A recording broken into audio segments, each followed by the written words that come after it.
U.S. plans meeting for Gaza, Board of Peace, in Washington on February 19, Axios reports.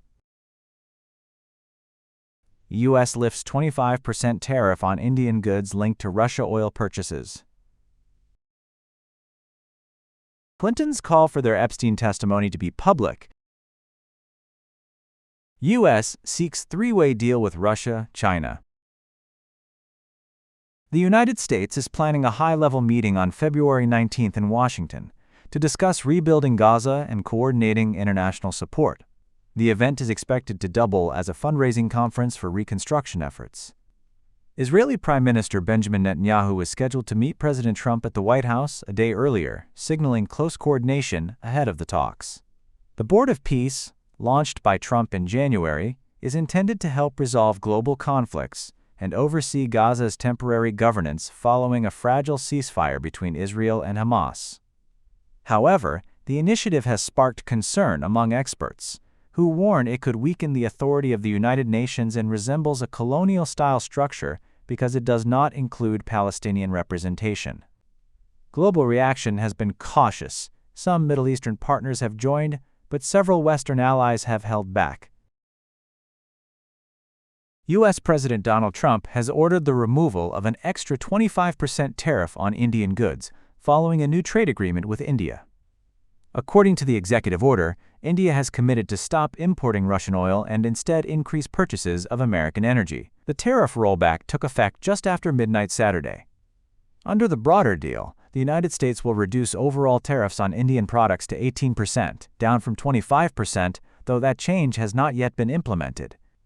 Indian Prime Minister Narendra Modi has also agreed to expand defense cooperation with Washington over the next decade and boost imports of U.S. goods, including energy, aircraft, technology, and metals, in deals potentially worth $500 billion over 5 years. The agreement eases months of friction between the two countries over India's purchases of Russian oil, which Washington argues helps finance the war in Ukraine.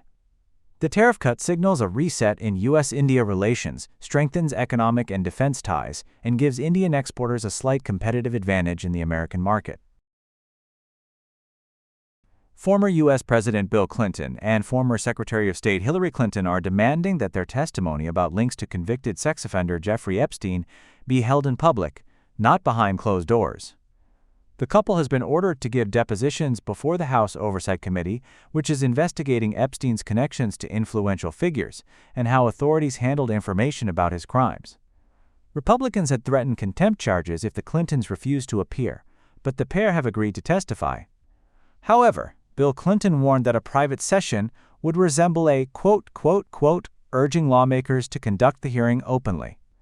Democrats argue the investigation is being used to target political rivals of President Donald Trump rather than for legitimate oversight.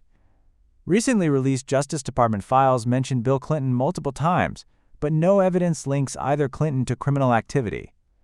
Bill Clinton admits he flew on Epstein's plane for humanitarian trips but says he never visited Epstein's island. Hillary Clinton says she had no meaningful contact with Epstein and never traveled with him. The Clintons want full transparency, saying a public hearing would prevent political manipulation and allow the facts to be seen clearly.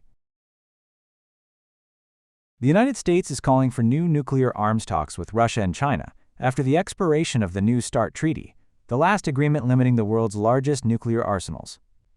Speaking at the UN Conference on Disarmament, U.S. arms control official Thomas DiNanno said the treaty had fundamental flaws, citing alleged Russian violations, rising global stockpiles, and the absence of limits on China's nuclear weapons. For decades, New START capped both Washington and Moscow at 550 deployed nuclear warheads each. Its expiration now leaves the world without any binding nuclear limits, raising fears of a renewed arms race.